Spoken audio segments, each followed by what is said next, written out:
Hello dear friends, कैसे हैं आप सब। तो डियर फ्रेंड्स, जैसा कि आपको पता है सर जी, क्या इंस्टीट्यूट ने कुछ नए इलस्ट्रेशंस ऐड कर दिए, केस बेस्ड एमसीक्यूज ऐड कर दिए आपके मे 21 के स्टडी मटेरियल में। तो जिन बच्चों ने मे 21 का इंस्टीट्यूट का स्टडी मटेरियल नहीं देखा, पर्टिकुलरली ईआईएस का, क्योंकि डियर एसए में ऐसा कुछ भी उन्होंने ऐड नहीं किया, तो अगर आपने ईआईएस का अगर आपने स्टडी मटेरियल अगर आपने देखा है तो उसमें इन्होंने कुछ केस बेस्ड एमसीक्यूज वगैरह ऐड कर दिए हैं। तो हम एक काम करते हैं, इस वाले वीडियो में हम आपके साथ वो सारे के सारे केस बेस्ड एमसीक्यूज का सॉल्यूशन देखेंगे।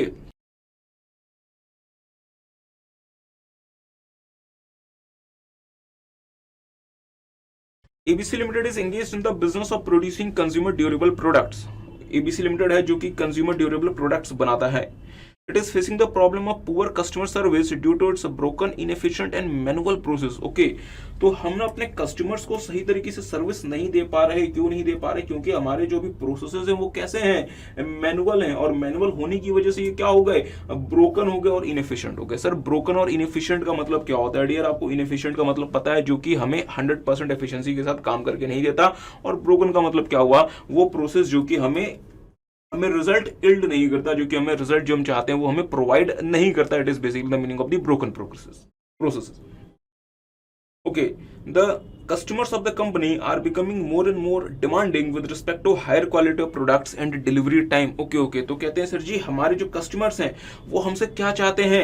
हायर क्वालिटी प्रोडक्ट्स और फास्टर डिलीवरी। ठीक बात है, आगे आते हैं। To remain competitive in the market and to overcome the issue faced by its customers, the company decided to optimize and streamline its essential business processes using the latest technology to automate the functions involved in the carrying of these essential processes. तो dear friends, मुद्दे वाली बात बस इतनी है कि अभी हम कैसे काम कर रहे हैं मैनुअली, और कस्टमर्स के रिक्वायरमेंट को कंसिडर करते हुए हम कहां जाना चाहते हैं? बीपीए की तरफ, बिजनेस प्रोसेस ऑटोमेशन की तरफ। यहां से यहां तक पढ़ के हमें यही बात समझ में आई। आगे आते हैं। The management of the company is very optimistic that with automation of business processes it will able to extract maximum benefits by using available resources to its best advantage. चलिए, बहुत अच्छी बात है।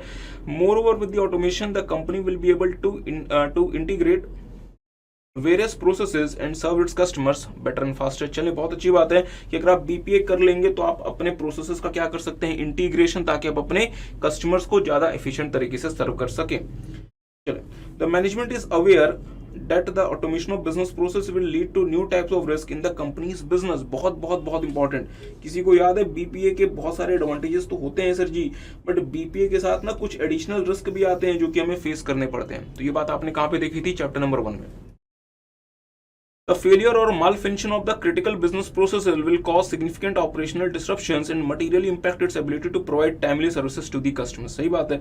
The management of ABC Limited adopted different enterprise risk management strategies to operate more effectively in environment filled with risk।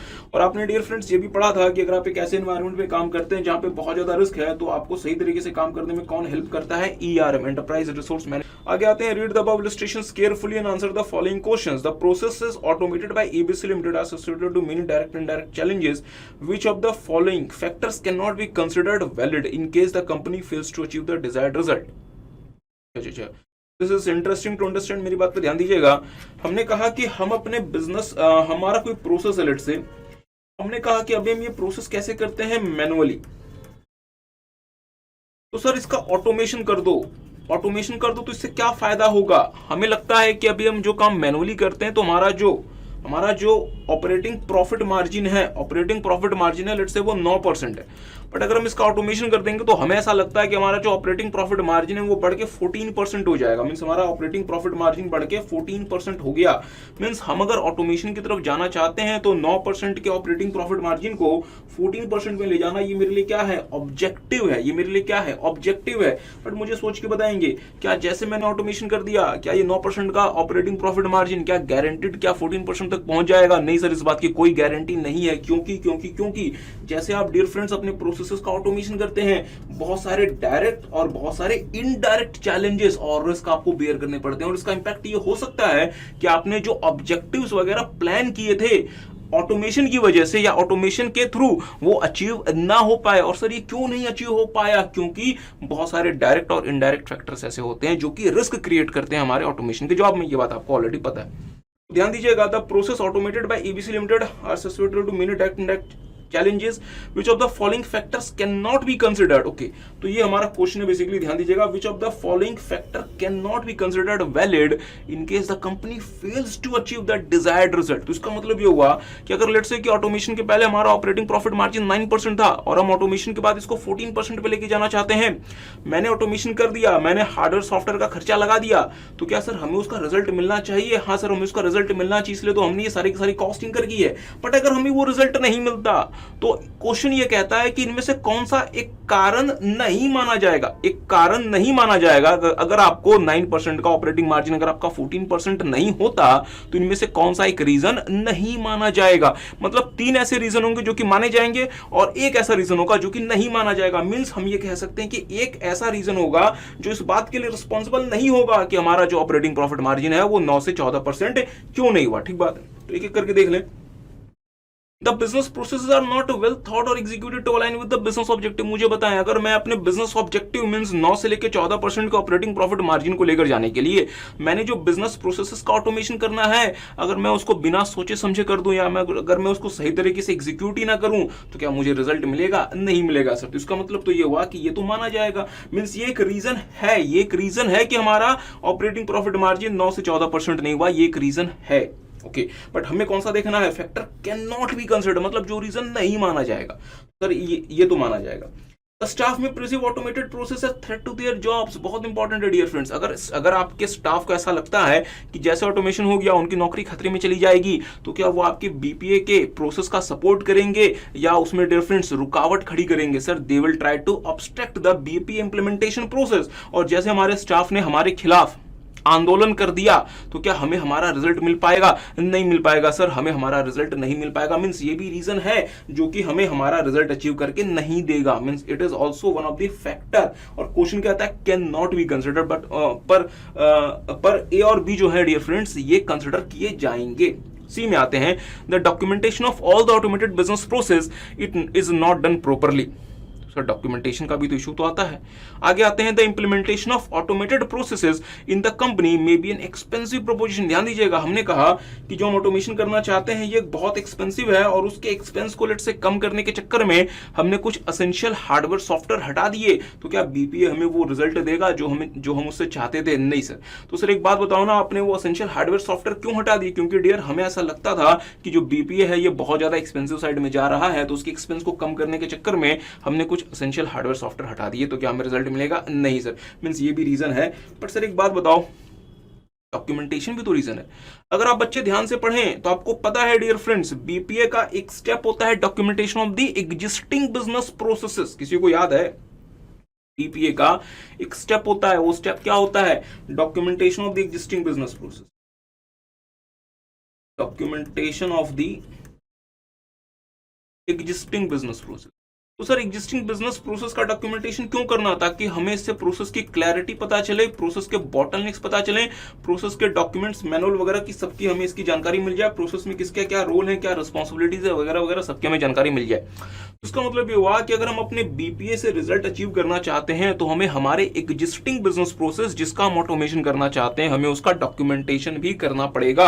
Institute ने कितनी समझदारी से आपको कंफ्यूज करने के लिए, देखेंगे डियर, लैंग्वेज क्या इस्तेमाल की हुई है। इंस्टीट्यूट ने लैंग्वेज इस्तेमाल की हुई है, the documentation of all automated business processes is not done properly. मुझे बताएं, क्या हमें ऑटोमेटेड बिजनेस प्रोसेस का डॉक्यूमेंटेशन करना पड़ता है या हमें ऑटोमेशन के पहले जो हमारा मैनुअल बिजनेस प्रोसेस होता है हमें उसका डॉक्यूमेंटेशन करना पड़ता है? सर बात समझ नहीं आई, प्लीज ध्यान दीजिएगा। मैंने कहा कि मैं मैनुअल प्रोसेस के साथ खड़ा हूं, मुझे इसका ऑटोमेशन चाहिए, तो मुझे बताएं ना, मुझे अगर इसका ऑटोमेशन चाहिए तो मुझे किसको डॉक्यूमेंट करना पड़ेगा? सर इस मैनुअल प्रोसेस को डॉक्यूमेंट करना पड़ेगा। अगर आपने मैनुअल प्रोसेस का डॉक्यूमेंटेशन सही तरीके से किया तभी आप सही तरीके से इसका ऑटोमेशन कर सकते हैं। बट क्वेश्चन कहता है कि आपने ऑटोमेटेड बिजनेस प्रोसेस का डॉक्यूमेंटेशन नहीं किया। नहीं सर, हमें डॉक्यूमेंटेशन करना पड़ता है, किसका करना पड़ता है? मैनुअल बिजनेस प्रोसेसेस का। और इंस्टीट्यूट ने यहाँ पे आपको क्या वर्ड्स ऐड कर दिए? Documentation of the automated business process, इसकी वजह से ये हमारा फैक्टर नहीं माना जाएगा। मींस हमारा करेक्ट ऑप्शन क्या हो गया, सी। बट सर एक बात बताओ ना, अगर यहाँ पे लिखा होता the documentation of all the existing manual processes is not done properly, तो डियर फ्रेंड्स उस केस में हमारा पॉइंट सी भी फैक्टर बन जाता, फिर इंशूड यहाँ पे कुछ और ऑप्शन आपको देता। आगे बढ़ते हैं। The processes automated by ABC limited are technology driven, बिल्कुल सही बात है। कहते हैं the dependence on technology in key business processes expose the company to various internal as well as external threats. चलें, according to you external threats leading to cyber crime in BPA is because. अब dear friends जैसे मैंने ये question देखा आपके साथ ये video record करने से पहले, बिलीव मी मुझे यकीन नहीं हुआ कि इंस्टीट्यूट जो है डियर इतने इन डेप्थ में जाके आपसे एमसीक्यू वगैरह पूछ सकता है। तो आपने डियर एक फैक्टर पढ़ा था external threats leading to cyber crime in BPA, तो आपसे पूछा गया है कि external threat leading to cyber crime क्या होता है, इसमें से चार में से कौन सा फैक्टर इसके साथ मतलब एसोसिएट होता है। तो इसके लिए डियर हम आपको अपना थोड़ा सा क्लास नोट्स का रेफरेंस देना चाहते हैं, हमारे क्लास नोट्स का। और अगर सर अगर हमारे पास आपके क्लास नोट्स नहीं है तो डियर आप इंस्टीट्यूट का स्टडी मटेरियल तो रेफर कर ही सकते हैं। तो हमने ये बात आपको कहाँ पे लिखवाई थी, मैं थोड़ा सा आपको दिखा दूं, और एक बार वहां पे जाके मैं आपको चाहता हूं कि आप मेरे साथ साथ रीडिंग भी कर लें ताकि इस वाले एमसीक्यू का हम सही तरीके से आंसर कर पाएं। डियर आपको एमसीक्यूज रटने नहीं है, अगर आपने एमसीक्यूज रट लिए उसका कोई फायदा नहीं है, आपको एमसीक्यूज समझ के जाने हैं और आपको खुद से उसका सॉल्यूशन करना है। तो देखेंगे डियर फ्रेंड्स एक ये मतलब टॉपिक है जिसका नाम है dear friends organisation should consider the following technology risk and challenges. तो जैसे आप यहाँ पे आएंगे इसका एक पॉइंट है और वो पॉइंट नंबर है लास्ट वाला है शायद, external threats leading to cyber fraud. External threat leading to cyber fraud, तो मैं थोड़ा सा इसको आपको पढ़ाना चाहता हूं। The system used by the entity can be accessed by anyone from anywhere in the world using the internet. The system which was earlier accessed only internally is now open and can be accessed by anybody. This increases the possibility of attack by hackers. तो इसका मतलब ये हुआ कि cyber fraud क्यों arise हो रहा है। सर साइबर फ्रॉड इसलिए अराइज हो रहा है कि हमारे ऑर्गेनाइजेशन का जो सिस्टम था, लेट्स से हमारे ऑर्गेनाइजेशन का इंफॉर्मेशन सिस्टम है, इसको हमारे ऑर्गेनाइजेशन के इंटरनली कुछ लोग पहले एक्सेस कर सकते थे, बट अब इसका एक्सेस आउटसाइड पार्टीज को भी है। लेट्स से हमारे कुछ एम्प्लॉइज जो हैं वो हमारे कुछ एम्प्लॉइज हो सकता है कि लेट्स से कि किसी और स्टेट में हो तो वो भी इसे एक्सेस कर सकते हैं online, means any time anywhere access. तो इसकी वजह से फ्रॉड की संभावना बढ़ गई, अटैक की संभावना बढ़ गई, और यहां से एक नया रिस्क राइज हुआ जिसको हम क्या नाम देंगे, external threat leading to cyber fraud. ठीक बात है।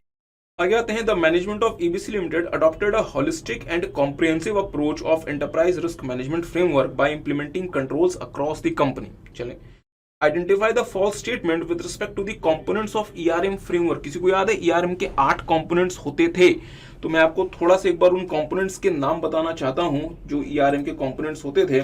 तो मेरे साथ साथ देखेंगे ईआरएम के कंपोनेंट्स क्या क्या होते थे। सबसे पहले इंटरनल एनवायरनमेंट, दूसरा ऑब्जेक्टिव सेटिंग, तीसरा इवेंट आइडेंटिफिकेशन, चौथा रिस्क असेसमेंट, पांचवां रिस्क रिस्पॉन्स, छठा कंट्रोल एक्टिविटी, सातवां इंफॉर्मेशन एंड कम्युनिकेशन और आठवां मॉनिटरिंग। ठीक बात है, तो ये बात आपको ऑलरेडी पता है। आगे आते हैं, क्वेश्चन ये है identify the false statement with respect to the components of ERM framework. Means इनमें से कौन सा स्टेटमेंट जो है वो गलत है। मींस इसका मतलब ये हुआ कि 3 स्टेटमेंट आपके सही होंगे और एक स्टेटमेंट ऐसा होगा जो कि इनकरेक्ट होगा। As a part of event identification, potential events that might have an impact on the entity should be identified. मुझे बताएंगे सब हमें क्या करना पड़ता है ईआरएम के लिए, हमें इवेंट का आइडेंटिफिकेशन करना पड़ता है। सर इवेंट का आइडेंटिफिकेशन क्यों करना पड़ता है, ताकि हम उसके लिए अकॉर्डिंगली रिस्क रिस्पॉन्स स्ट्रेटेजी बना सकें। तो हम इवेंट के आइडेंटिफिकेशन के दौरान हर उस इवेंट का आइडेंटिफिकेशन करते हैं जिसका ऑर्गेनाइजेशन में कोई पॉजिटिव या फिर कोई नेगेटिव इंपैक्ट हो सकता है। तो ये बात तो सही है। As a part of risk assessment component, identified risks are analyzed to form a basis for determining how they should be managed. ये बात भी सही है। As a part of monitoring, the entire ERM process should be monitored. बिल्कुल सही बात है। With no further modification in the system. तो थोड़ा सा मेरी बात पे ध्यान दीजिएगा, यहां तक तो बिल्कुल सही लिखा हुआ है, as a part of monitoring the ERM process should be monitored. But इसके आगे के जो चंद शब्द हैं वो क्या आपको सही लगते हैं? मैं आपसे पूछता हूं क्या वो आपको सही लगते हैं? With no further modification in the system. मुझे बताएं, आपने ईआरएम फ्रेमवर्क एक बार स्टैब्लिश कर लिया, क्या एनवायरनमेंट में चेंजेस के हिसाब से उस फ्रेमवर्क को भी मॉडिफाई करना पड़ सकता है? हाँ सर। मुझे बताएं ना, मैंने एक बार कोई रिस्क रिस्पॉन्स स्ट्रेटेजी बना ली, क्या वो रिस्क रिस्पॉन्स स्ट्रेटेजी हमेशा वैसे ही काम करती रहेगी? या एनवायरनमेंट में डियर फ्रेंड्स रिस्क हो सकता है कि चेंज हो जाए, सर चेंज हो जाए। जहां से रिस्क पहले नहीं आ सकता था वहां से भी रिस्क आ सकता है। तो क्या नए प्रकार के रिस्क को भी काउंटर करने के लिए हमें हमारे ईआरएम के मैकेनिज्म में भी चेंज करना पड़ सकता है, मॉडिफिकेशन करना पड़ सकता है? हाँ सर। तो बट यहां पे क्या लिखा हुआ है? With no further modification in the system, would you agree? नहीं। तो क्या हमने आपको थोड़ा सा मैं आपकी क्लास नोट्स के थ्रू भी दिखा दूं, तो ध्यान दीजिएगा, monitoring is the last phase of the ERM component. तो मेरे साथ साथ देख लें, the entire ERM exercise should be monitored and modifications if needed should be carried accordingly. The management of ABC Limited implemented different information technology general controls across different layers of IT environment with an objective to minimize the impact of risk associated with automated process. Which of the following is not an example of ITGC? Dear friends, हमने आपके साथ ITGC के बारे में पहले की videos में भी बहुत सारी बात की हुई है। ज़्यादा टाइम आपका ना लगाते हुए हम आपको छोटी सी बात बताना चाहते हैं कि हमारे कंट्रोल्स दो मेजर तरीके से क्लासीफाई किए जा सकते हैं। एक का नाम है जनरल कंट्रोल, जिसको हम ITGC भी कहते हैं, जिसको हम मैक्रो कंट्रोल्स भी कहते हैं, जिसको हम ओवरऑल कंट्रोल्स भी कहते हैं, जिसको हम ऑर्गेनाइजेशन वाइड कंट्रोल्स भी कहते हैं। दूसरे का नाम होता है एप्लीकेशन कंट्रोल्स, तो हम माइक्रो कंट्रोल्स भी कह सकते हैं। तो क्या कहना चाहते हो? मेरी बात में थोड़ा सा ध्यान दीजिएगा। चलिए थोड़ी सी बात आपके साथ कर लेते हैं।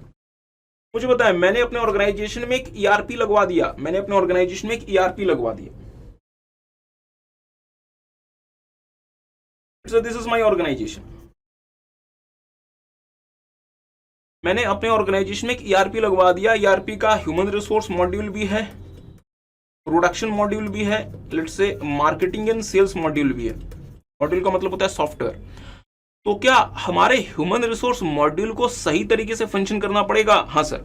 तो डियर बहुत ध्यान से मेरी बात को सुनिएगा। वो कंट्रोल्स सर आगे तो कुछ बोलो। वो कंट्रोल्स जो ये इंश्योर करते हैं कि हमारा ह्यूमन रिसोर्स मॉड्यूल सही तरीके से काम करे, इसमें जो डेटा जा रहा है वो सही तरीके से उसका इनपुट हो, प्रोसेसिंग हो, आउटपुट हो, वो सब कुछ कौन इंश्योर करता है? Application controls. क्यों? क्योंकि ह्यूमन रिसोर्स मॉड्यूल हमारा एक एप्लीकेशन सॉफ्टवेयर है। तो इसका मतलब ये हुआ कि ह्यूमन रिसोर्स मॉड्यूल सही तरीके से फंक्शन करता है या नहीं करता।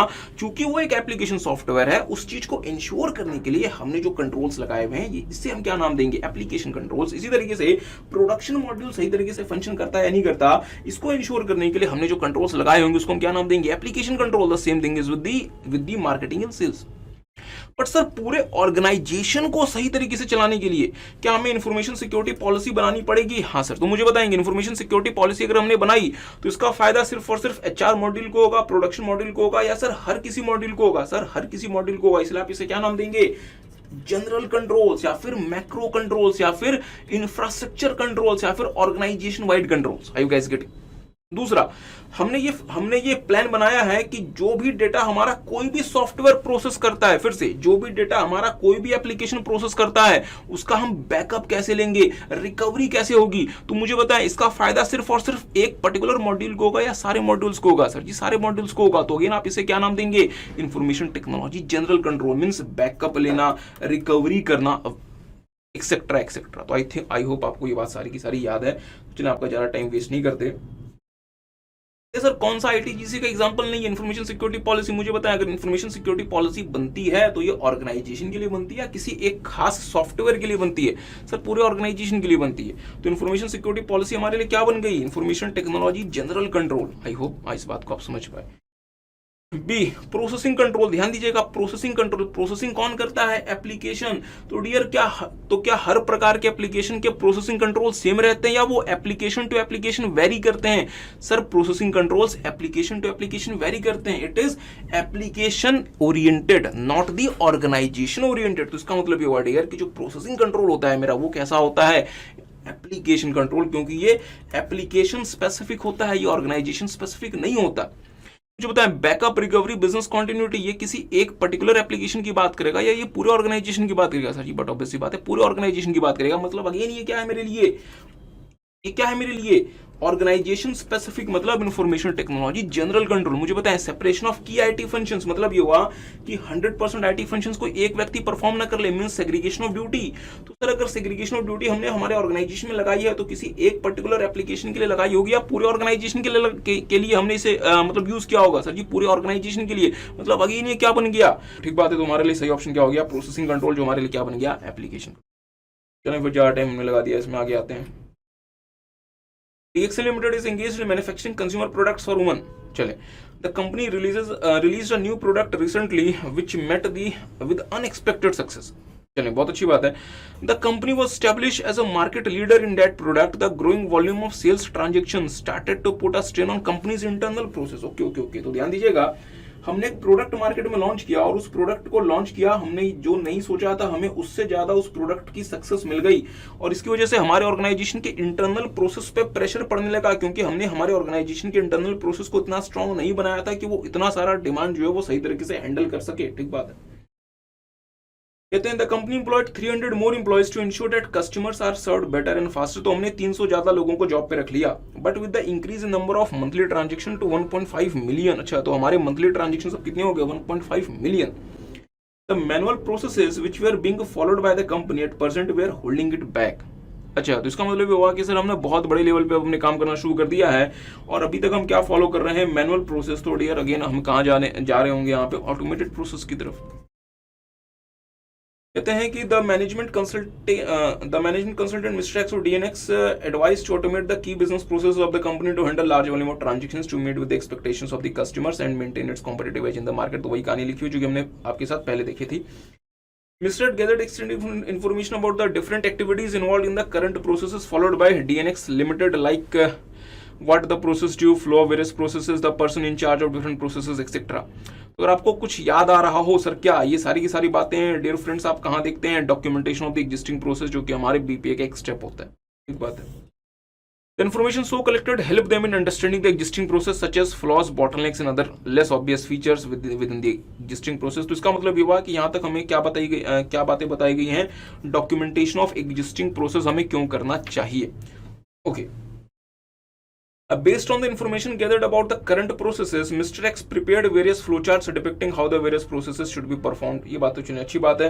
And submitted the report, the major benefits of BP automation, the processes that are best suited to automation, challenges that DNX may face while implementing the automated processes and risk involved in business process automation, and how the management should manage those risks। चलिए अच्छी बात है कि इन्होंने 4 बातें बताई हैं। सबसे पहले कि बीपीए अगर आप करवाते हैं तो आपको क्या क्या बेनिफिट्स होंगे, आपके लिए कौन कौन से प्रोसेस ऐसे हैं जिसका आपको बीपीए करवाना चाहिए। जब आप बीपीए का मतलब इम्प्लीमेंटेशन करेंगे तो आपको क्या क्या चैलेंजेस वगैरह फेस करने पड़ेंगे और फाइनली क्या क्या रिस्क इन्वॉल्व होंगे उस बीपीए में। तो हमारा ये शायद केस खत्म हो गया। Read the publications carefully and answer the following questions. As the DNX Limited was implementing the automated processes for the first time, okay, the consultant suggested not to automate all the processes at a time and automate only critical processes which would help the company to handle large volume of transactions। Dear आपको पता है BPA कराने में हमें cost incur करनी पड़ती है, तो क्या हमें पहली बार में क्या सारे के सारे प्रोसेसेस का ऑटोमेशन करा देना चाहिए? नहीं सर। तो हमें डियर किन किन प्रोसेस का ऑटोमेशन कराना चाहिए? वो प्रोसेसेस जो हमारे लिए ज्यादा क्रिटिकल हैं। तो यही बात यहाँ पे लिखी गई है, तो मेरे साथ साथ देख लें। The consultant suggested not to automate all the processes at a time and automate only critical processes which would help the company to handle large volume of transactions। क्योंकि हमारे पास अभी जो ट्रांजेक्शन्स थे वो कितने हो गए थे? बढ़ के 1.5 मिलियन। तो हम इतने सारे ट्रांजेक्शन्स को हैंडल नहीं कर पा रहे थे। तो हमारे एक्स ने क्या कहा, मिस्टर एक्स ने क्या कहा कि सर आप सारे के सारे प्रोसेसेस का ऑटोमेशन मत कर देना, आप सिर्फ उन्हीं प्रोसेसेस का ऑटोमेशन करना फिलहाल, तो जो कि आपको ट्रांजेक्शन्स को हैंडल करने में हेल्प करें, क्योंकि अब आपके पास बहुत सारे ट्रांजैक्शंस होंगे जिसको आपको हैंडल करना है। क्वेश्चन क्या है? Which of the following business processes are not best suited to automation? Which of the following business processes are not best suited to automation? Dear friends, एक नया टॉपिक आपके सिलेबस में ऐड हुआ है May 21 से ही, और ये वाला क्वेश्चन यहीं से लिया गया है। तो इनमें से तो ये पूछा गया है कि कौन सा प्रोसेस जो है वो ऑटोमेशन के लिए ज्यादा मतलब रेलेवेंट नहीं है। मुझे बताएं, क्या हमें रिपीटेटिव प्रोसेसेस का ऑटोमेशन कर देना चाहिए? हाँ सर, इसी के लिए तो हम बीपीए किया करते हैं। दूसरा, processes requiring employees to use personal judgement. ध्यान दीजिएगा, क्या मैं प्लानिंग प्रोसेस का ऑटोमेशन कर दूं? क्या मैं डिसीजन मेकिंग का ऑटोमेशन कर दूं? नहीं सर, क्योंकि प्लानिंग में, डिसीजन मेकिंग में हमें पर्सनल जजमेंट लगाना पड़ता है। और क्या हार्डवेयर सॉफ्टवेयर डियर फ्रेंड्स क्या पर्सनल जजमेंट लगा सकते हैं? नहीं लगा सकते, क्योंकि डियर अभी तक जो आर्टिफिशियल इंटेलिजेंस है वो उस लेवल पे नहीं गया। इसलिए हमें उन प्रोसेसेस का ऑटोमेशन नहीं करना चाहिए जहां पे हमें हमारा पर्सनल जजमेंट लगाना पड़ेगा। तो हमारे लिए बी ऑप्शन जो है ये फिलहाल हम होल्ड करते हैं। सी में आते हैं टाइम सेंसिटिव प्रोसेस के, अगर वो प्रोसेसेस आपने सही टाइम पे पूरे नहीं किए तो बाकियों पे असर पड़ेगा, तो इसका भी ऑटोमेशन कर दो। और processes having significant impact on other processes and system, तो इसका भी ऑटोमेशन कर दो। मींस हमारी, तो हमें किसका ऑटोमेशन नहीं करना चाहिए? ऐसे प्रोसेसेस जहां पे इंप्लॉयज को अपना खुद का जजमेंट लगाना पड़ता है, खुद के कोई प्लानिंग वगैरह लगानी पड़ती है। आगे आते हैं, while understanding the clarity of various business processes of DNX Limited, the consultant mistakes documented the current process and identified the processes that needed automation. Okay, तो यहाँ पे अगर आप ध्यान दें तो यहाँ पे डियर फ्रेंड सारी की सारी बातें किसकी लिखी हुई हैं? The documentation of the existing process. कहते हैं कि however documentation of existing process does not help in, documentation किसमें मदद नहीं करता। तो सबसे पहले क्लैरिटी ऑन प्रोसेस, तो मुझे बताएं अगर मैंने अपने एग्जिस्टिंग प्रोसेस का अगर डॉक्यूमेंटेशन कर लिया तो क्या मुझे उस प्रोसेस के बारे में क्लैरिटी होगी? हाँ सर, तो ये बात तो सही है। The sources of inefficiencies bottleneck, हाँ सर ये बात भी सही है। Controlling resistance of employees to the acceptance of automated process, मुझे बताएंगे मेरा इंप्लॉय बीपीए में क्या रजिस्टर कर सकता है? हाँ सर, क्योंकि उसको अपनी जॉब का खतरा होगा, उसको ये हो सकता है लगे कि बीपीए के बाद उसकी जॉब चली जाएगी। मतलब ये बात कि मेरा जो इंप्लॉय है वो बीपीए को हो सकता है कि उस तरीके से सपोर्ट ना करे जिस तरीके से हमें उसके सपोर्ट की रिक्वायरमेंट है। और अगर मेरे इंप्लॉय ने बीपीए को सपोर्ट नहीं किया तो क्या मेरा बीपीए का, तो क्या मेरी बीपीए की एक्सरसाइज फेल हो सकती है? हाँ सर, आपकी बीपीए की जो मतलब एक्सरसाइज है वो आपको हो सकता है कि वो मतलब रिजल्ट ना दे जो कि आपने एक्सपेक्ट किया था। तो सवाल बनता है कि अगर मेरे एम्प्लॉय ने अगर रेजिस्टेंस कर दी तो मुझे लॉस हो जाएगा। क्वेश्चन इज हमें ऐसा क्या करना चाहिए कि एम्प्लॉय मेरा रजिस्टर ना करे? सर, एम्प्लॉय को कॉन्फिडेंस मिलो कि एम्प्लॉय अगर बीपीए हो भी गया फिर भी तुम्हारी जॉब सिक्योरिटी है, हम तुम्हें नहीं निकालेंगे, हम तुम्हारी सैलरी कम नहीं करेंगे, हाँ हम तुम्हारी स्किल्स को अपग्रेड करेंगे। अगर आपने एग्जिस्टिंग बिजनेस प्रोसेस का डॉक्यूमेंटेशन कर दिया तो डियर इससे इंप्लॉय के रेजिस्टेंस में कोई फर्क नहीं पड़ता। आई होप ये बात किसी को समझ आई। तो हमारे लिए करेक्ट ऑप्शन क्या हो गया? सी। अगर मैं एग्जिस्टिंग बिजनेस प्रोसेस का डॉक्यूमेंटेशन करता हूं तो मेरे इंप्लॉय की रेजिस्टेंस वगैरह कम नहीं होगी। कहते हैं designing the process to focus on desired result, तो चलिए हमारा आंसर तो सी बन गया, तो फिर डी में क्यों जाना? तो हमारा करेक्ट ऑप्शन क्या हो गया? सी। आगे आते हैं, when DNX Limited decided to adopt automation to support its critical business processes, it exposed itself to a number of risks. ठीक बात है। One risk that automated process could lead to breakdown in internal processes, people and system is a type of, ध्यान दीजिएगा difference, internal processes, people and system। जैसे आपने देखा, आपको क्या याद आ जाना चाहिए? Operational risk. मेरा इंटरनल प्रोसेस हो सकता है कि सही तरीके से काम ना करे, मेरे पीपल हो सकता है सही तरीके से हो सकता है कि काम ना करें, और हो सकता है डिफरेंस हमारे ऑर्गेनाइजेशन के में हो सकता है कि हम सही तरीके से अंदर मतलब उसमें हो सकता है कि हम काम ना कर पाए। It is a kind of operational risk कि हम डे टू डे ऑपरेशंस अपने सही तरीके से नहीं कर सके। मेरी बात पर ध्यान दीजिएगा, इसके बारे में हमने आपके साथ पहले भी बात की थी। अगर लेट्स से मैं ये कहता हूं कि मेरे ऑर्गेनाइजेशन के पीपल का मतलब हुआ ह्यूमन रिसोर्स, मेरे ऑर्गेनाइजेशन का सिस्टम और मेरे ऑर्गेनाइजेशन का इंटरनल प्रोसेस सही तरीके से काम नहीं कर रहा, तो अगर ये सही तरीके से काम बहुत लंबे समय तक नहीं कर रहा तो ये हमारे लिए क्या बन जाता है? Strategic risk. बट अगर लेट्स से ये हम इसे शॉर्ट टर्म में अगर हम इसे ओवरकम कर लेते हैं तो ये हमारे लिए क्या बन जाता है? Operational risk. प्लीज ध्यान दीजिएगा, ये बातें हमने आपके साथ ऑलरेडी की हुई है। तो अगर ये शॉर्ट टर्म में अगर हम इस चीज को ओवरकम कर लेते हैं तो ये हमारे लिए क्या है? Operational risk. बट अगर हम इसे शॉर्ट टर्म में ओवरकम नहीं कर सकते और अगर ये बहुत लंबे समय तक अगर ये इसी तरीके से मूव करेगा तो ये हमारे लिए क्या बन जाएगा? Strategic risk. बट सर यहाँ तो ये बात नहीं लिखी हुई कि ये शॉर्ट टर्म के लिए है या फिर लॉन्ग टर्म के लिए है। डियर फ्रेंड्स, अगर कुछ नहीं लिखा तो आपको क्या मानना है? It is for the short term. ठीक बात है, तो हम इसे क्या नाम देंगे? Operational risk. तो सर आपने स्ट्रेटेजिक रिस्क के बारे में क्यों बताया? क्योंकि डियर ऑप्शन नंबर सी में है स्ट्रेटेजिक रिस्क, तो इसलिए आपको स्ट्रेटेजिक रिस्क के बारे में भी बताना पड़ा। कंप्लायंस रिस्क ये नहीं होगा क्योंकि यहाँ पे लॉस एंड रेगुलेशंस नहीं आया। फाइनेंशियल रिस्क का मतलब होता है जहां पे आपको कोई फाइनेंशियल लॉस बियर करना पड़ता है। फिलहाल हमें कोई फाइनेंशियल लॉस बियर नहीं करना पड़ा।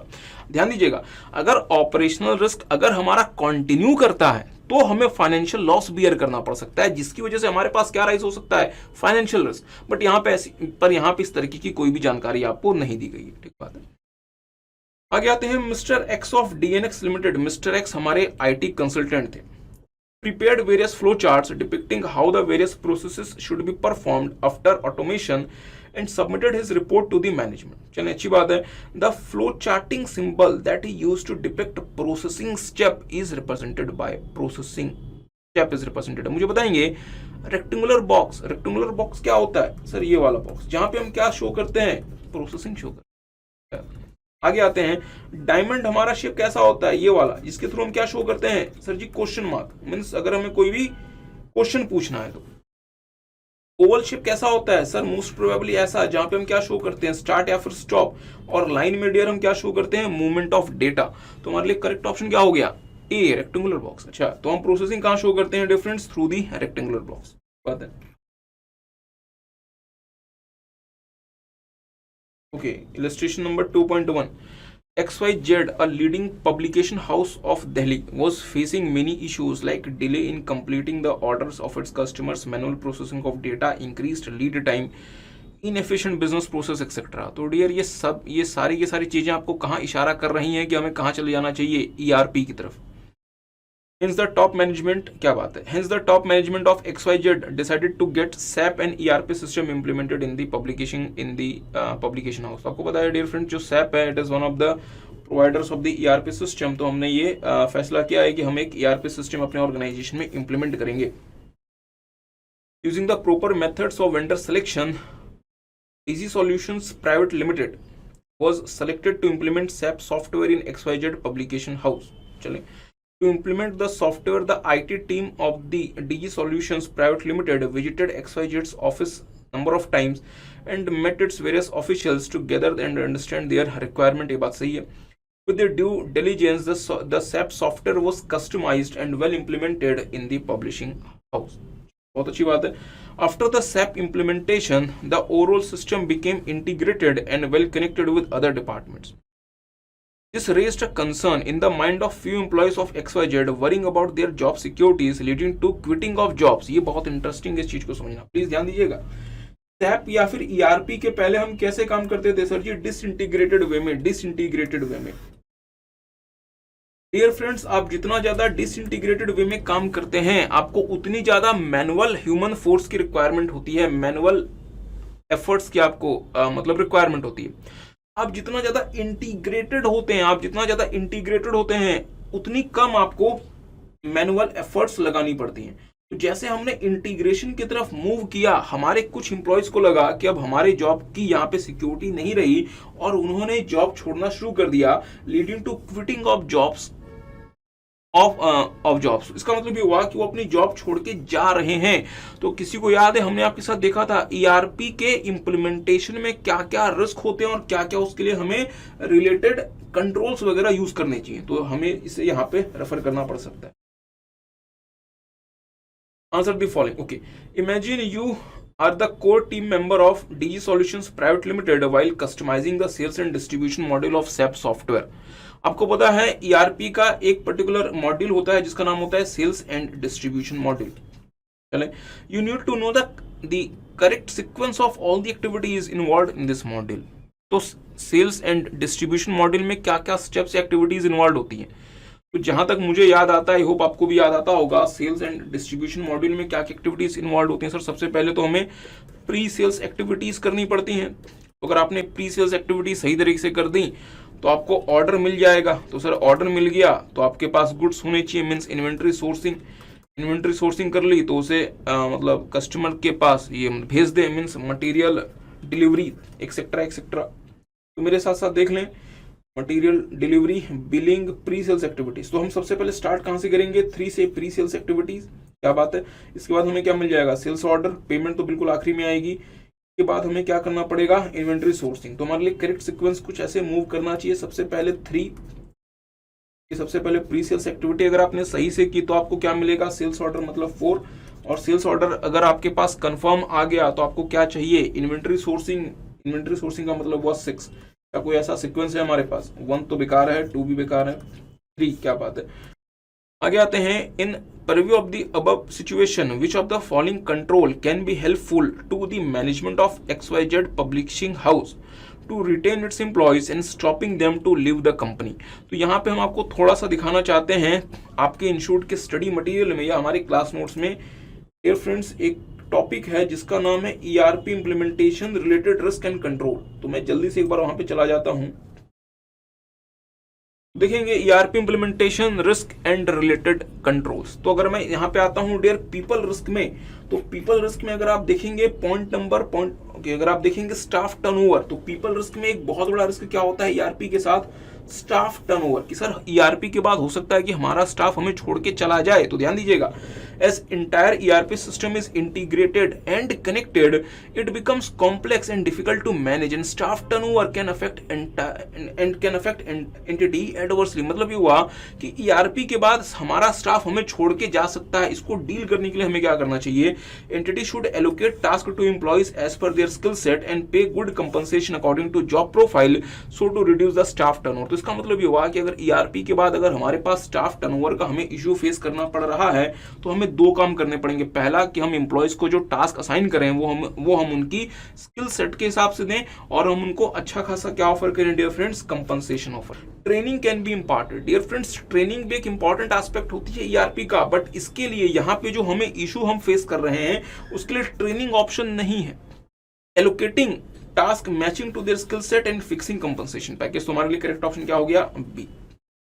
आगे आते हैं, the SAP software was successfully implemented by XYZ publication house after overcoming many challenges. चलें, the risk associated with the upgrades not installed and the tools being underutilized belong to the technology implementation people process. Okay, मैं छोटी सी बात यहां पे आपके साथ करना चाहता हूं। सर क्या आपने लेट से आज सर आज का मतलब लेट से फरवरी 2021 में आपने अपने ऑर्गेनाइजेशन में ERP इंप्लीमेंट करवा लिया। मुझे बताएंगे, आज अगर आपने अपने ऑर्गेनाइजेशन में ERP इंप्लीमेंट करवाया तो इसका मतलब क्या हुआ कि आज के दिन तक जो भी लेटेस्ट टेक्नोलॉजी है वो तो आपको दे दी गई। बट मुझे बताएं, क्या एक साल के बाद भी हम ये कह सकते हैं कि हम पूरी तरीके से अपग्रेडेड हैं? नहीं सर। क्या इसमें क्या कुछ इश्यूज वगैरह अराइज हो सकते हैं? हाँ सर। तो इसके लिए हमें दो काम करने पड़ते हैं, प्लीज ध्यान दीजिएगा। इसके लिए हमें दो काम करने पड़ते हैं। पहला काम हमें क्या करना पड़ता है? पैचेस देखने पड़ते हैं, और दूसरा हमें अपग्रेड्स देखना पड़ता है। और ये दोनों किसका पार्ट होता है dear friends? Technology component of ERP का। पैचेस एंड अपग्रेड्स किसका पार्ट होता है? हमारे टेक्नोलॉजी कंपोनेंट ऑफ ERP का। तो ये किसका पार्ट हो गया? दी टेक्नोलॉजिकल कंपोनेंट। इंप्लीमेंटेशन नहीं, पीपल नहीं, प्रोसेस नहीं। तो मैं थोड़ा सा आपको इंस्टीट्यूट के या हमारे क्लास नोट्स के थ्रू भी दिखा देता हूं टेक्नोलॉजी कंपोनेंट। ध्यान दीजिएगा, टेक्नोलॉजी रिस्क में ऑप्शलेंसी में अगर आप आएंगे तो देखेंगे हमें क्या यूज करना पड़ सकता है। एनहांसमेंट्स एंड अपग्रेड्स में आएंगे तो देखेंगे dear ERP system are not kept up to date and upgraded as necessary, और पैचेस और updates are not installed properly. इसको हम कैसे डील कर सकते हैं? Entity should carefully choose vendors and properly sign the updation and support contracts with them. तो हम इसको ये हम कहाँ डील करते हैं? The technological risk. चलें, फिर ये तो आसान था। चलें, ये वाला फिनिश हो गया। क्वेश्चन नंबर 2 में आते हैं। Unique Services, a well-established firm of chartered accountants with 9 branches at different locations in Delhi, deals in accounting, auditing, and taxation assignments like return filing, corporate taxation and planning, company formation, registration of foreign companies, etc. बहुत अच्छी बात है। The firm has its own ERP software। ध्यान दीजिएगा, तो हम एक CA firm है और CA firm के साथ साथ हमने हमारी ERP को भी इंस्टॉल कराया हुआ है, क्योंकि हम 9 अलग अलग ब्रांचेस हैं हमारे, तो सबको इंटीग्रेट करने के लिए हमने खुद का ERP सॉफ्टवेयर लिया हुआ है। आगे आते हैं। The firm decided to come up with the real estate regulatory authority RERA registration, which requires upgradation in its software। तो ध्यान दीजिएगा, हम एक नए एरिया में भी जाना चाहते हैं और वो एरिया कौन सा है? RERA रजिस्ट्रेशन, और इसके लिए हमें हमारे एग्जिस्टिंग सॉफ्टवेयर में अपग्रेड कराना पड़ेगा। Okay, Hence, the principal partner of the firm asked its associated partners to prepare a list of various clients dealing in construction and development of flats, commercial properties, etc. चलें, the firm's management took care to select the vendors to upgrade their ERP software, which will act as an online assistant to its client, providing them complete details about registration and filing of various forms and resolving their frequently asked questions. ध्यान दीजिएगा, this is interesting to understand. तो हम क्या कर रहे हैं, अभी क्या हो रहा है कि हमारे पास एक ईआरपी सॉफ्टवेयर है, बट ईआरपी सॉफ्टवेयर में फिलहाल रेरा को सपोर्ट करने की कैपेबिलिटी नहीं है। तो हम इस ईआरपी सॉफ्टवेयर का अपग्रेडेशन कराना चाहते हैं और उसमें हम क्या ऐड कर देना चाहते हैं, रेरा को भी ऐड कर देना चाहते हैं, रेरा रजिस्ट्रेशन वगैरह को भी हम यहाँ पे ऐड कर देना चाहते हैं। और हम क्या चाहते हैं, हम ये चाहते हैं कि हमारा जो क्लाइंट, जो हमारा रेरा का क्लाइंट होगा, जैसे वो क्लाइंट हमारी वेबसाइट में आएगा, हमारे CFM की वेबसाइट में आएगा, और जैसे इसे रेरा से जुड़ी हुई कोई भी सर्विस की रिक्वायरमेंट होगी, हम अपने वेबसाइट में एक ऑनलाइन असिस्टेंट लगा देंगे जो कि हमारे क्लाइंट को हेल्प करेगा वो सारी की सारी जानकारी ऑब्टेन करने के लिए। तो इसका मतलब ये हुआ कि हम एक ऑनलाइन असिस्टेंट यूज करना चाहते हैं। डियर, आपको पता है ऑनलाइन असिस्टेंट हमारे लिए जनरली क्या होता है, artificial intelligence. Artificial intelligence means AI। और अगर हम इसे ऑनलाइन अवेलेबल कराना चाहते हैं तो हमें इसे कहां स्टोर करना पड़ेगा, मींस हम इस AI सॉफ्टवेयर को हमें कहां स्टोर करना पड़ेगा, सर क्लाउड में होस्ट करना पड़ेगा। अगर आप इसे ऑनलाइन अवेलेबल कराना चाहते हैं, अगर आप इसे ऑनलाइन अवेलेबल कराना चाहते हैं एनीवेयर, तो इसके लिए आपको इसे कहां होस्ट करना पड़ेगा, सर क्लाउड में होस्ट करना पड़ेगा। मींस ये हमारे लिए क्या बन जाएगा, क्लाउड बेस्ड एप्लीकेशन बन जाएगा, और ऑनलाइन असिस्टेंट हमारे लिए क्या हो जाएगा, आर्टिफिशियल इंटेलिजेंस हो जाएगा। ठीक बात है। चलिए फिर क्वेश्चन क्या था, क्योंकि अभी तक हम क्वेश्चन में नहीं आए हैं, आगे आते हैं। तो ये सब कुछ हो गया, तो हमने थोड़ा सा आगे देख लेते हैं। The firm also wanted a safe and secure working environment for their employees to filing various forms under RERA act on behalf of the client using digital signature. बहुत अच्छी बात है। The management also instructed its employees to mandatorily use digital signature of client for fair practices and any dishonestly found in this regard may lead to penal provisions under the various acts IT 2000। Okay. आपको पता है dear, अगर आपने किसी और का digital signature चोरी कर लिया तो आप IT एक्ट में जो है वो अच्छे खासे लीगल ट्रबल में जा सकते हैं। क्वेश्चन है, in preview of the above case scenario unique services required to make changes in its software for the use of RERA related matter. ठीक बात है। Identify the part of the overall software which actually interacts with the user while dealing with the software. Okay, याद करें dear, किसी को याद है sir क्या, सॉफ्टवेयर के दो पार्ट्स होते हैं। मतलब ये हुआ कि लेट्स से कि मैं यूजर हूं, ज्यादा टाइम आप नहीं लगाते, और हमें कोई सॉफ्टवेयर अगर यूज करना है, अगर मैं यूजर हूं और अगर हमें कोई सॉफ्टवेयर लेट्स से अगर यूज करना है, तो हम उस सॉफ्टवेयर के एक्चुअली किससे इंटरेक्ट कर रहे होते हैं, सर फ्रंट एंड से।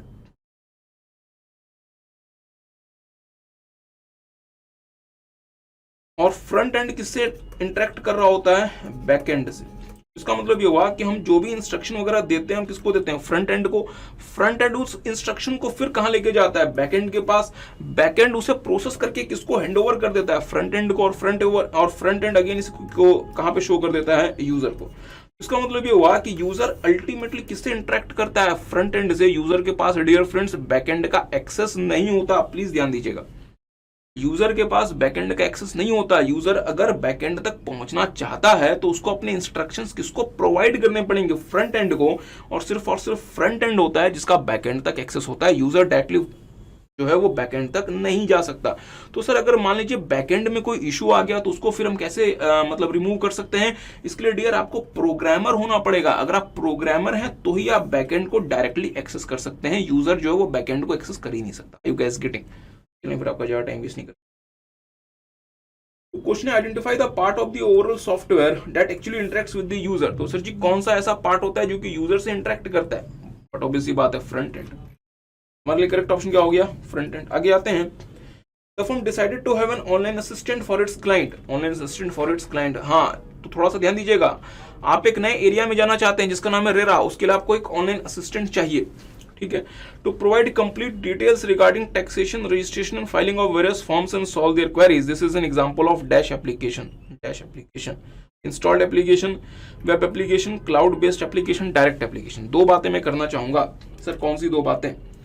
पहली बात तो ये है डियर कि डायरेक्ट एप्लीकेशन जैसा कुछ नहीं होता जो कि आपके सिलेबस में है। दूसरा, वेब एप्लीकेशन भी इररिलेवेंट हो चुका है आपके सिलेबस में। तो ही फिर हमारे पास ऑप्शन बचते हैं इंस्टॉल्ड एप्लीकेशन और क्लाउड बेस्ड एप्लीकेशन। मेरा बच्चों से छोटा सा सवाल है, अगर वो ऑनलाइन असिस्टेंट दुनिया के किसी भी कंप्यूटर सिस्टम में पहुंच जाना चाहिए, अगर वो हमारी वेबसाइट एक्सेस कर रहे हैं रेरा के लिए, तो क्या वो इंस्टॉल्ड एप्लीकेशन से पॉसिबल है? नहीं sir.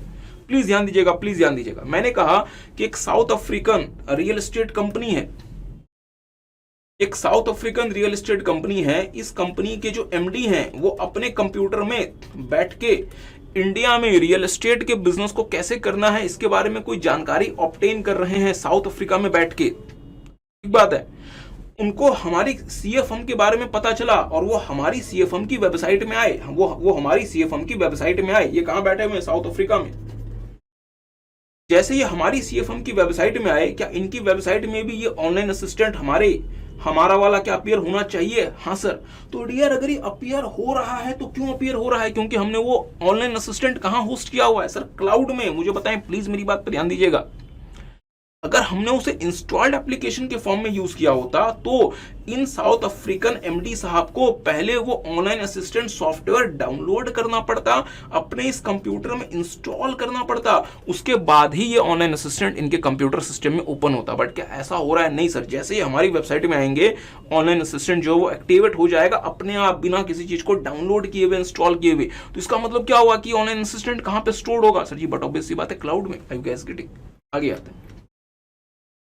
While filing the tax for its client ABC, तो हमारी सीएफएम का नाम क्या था? Okay, unique services. चलो, तो हमारी सीएफएम का नाम है यूनिक सर्विसेज और हमने टैक्स रिटर्न किसका भरा? एबीसी का। तब ओके सर जी, आगे ही तो नाम लिखा हुआ। The firm unique services enters the details of TDS and GST in the requisite form. सही बात है। Identify from the following which type of master data it belongs to. TDS, GST, statutory master, इसमें क्या था? Okay, अब हम move करते हैं डियर फ्रेंड्स चैप्टर नंबर 3। तो इलस्ट्रेशन 1 देखेंगे। इन 2017 XYZ systems had shifted to the SQL Server Relational Database Management System from the previously used IBM Information Management System, which used a hierarchical database model to create a well-organized database to store organizational data। तो यहाँ पे दो बातें लिखी गई हैं। इन्होंने कहा हुआ है कि पहले हम क्या यूज करते थे? हम यूज करते थे हायरार्किकल डेटाबेस मॉडल। अब हम क्या यूज करते हैं? Relational database model. तो हमने पहले क्या यूज करना था? Hierarchical database model. अब हम कहां शिफ्ट हो गए हैं? रिलेशनल डेटाबेस मॉडल में। चलिए, बहुत अच्छी बात है। आगे देखते हैं।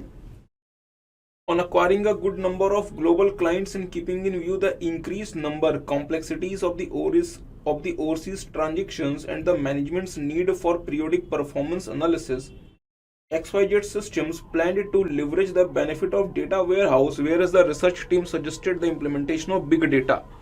अच्छा, तो ये ऑर्गेनाइजेशन चाहती है कि वो अपने पास क्या यूज करे? Data warehousing. इसके लिए इनको क्या यूज करना पड़ेगा? Big data. चले, our XYZ systems did not implement suitable security controls and have recently faced security breaches which led to the unauthorized manipulation of certain confidential data। तो इसका मतलब ये हुआ कि सिक्योरिटी ब्रीचेस हो गए, जिसकी वजह से क्या हो गया? Manipulation of certain confidential data. This resulted in XYZ systems paying a substantial amount as a compensation and loss of a major client। तो हमारे क्लाइंट का डेटा चोरी हो गया, जिसकी वजह से हमें उन्हें बहुत सारा अमाउंट पे करना पड़ा in the form of the compensation। Consequently, XYZ systems had now implemented varied controls, starting from strict password management to high-level access control and monitoring mechanism, ensuring that there are no further data security issues। चलें, इन्होंने difference बहुत सारे controls वगैरह implement किए ताकि future में इस तरह का कोई भी डेटा सिक्योरिटी ब्रीच रिपीट ना हो। In this context let's analyse and answer the following question. Okay, the XYZ systems initially used IBM Information Management System, which used a hierarchical database model। ठीक बात है। Which type of relationship is not supported by such database model? Which type of relationship is not supported by such database model? किसी को याद है hierarchical database model क्या क्या support करता है? Sir 1-to-1 and 1-to-many relationship। ये क्या सपोर्ट नहीं करता? many-to-1 and many-to-many relationship। XYZ systems recently shifted to SQL Server DBMS from the IBM Information Management System that is previously used। सही बात है। Under which aspect the SQL Server differs from IBM Information System Management?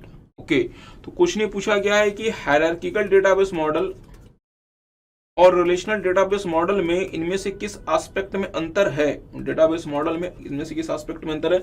1-to-1 relationship. आपको पता है dear friends, hierarchical क्या implement करता है sir, 1-to-1, but relational भी क्या इंप्लीमेंट करता है, 1-to-1। ध्यान दीजिएगा, तो ये तो दोनों में सेम है।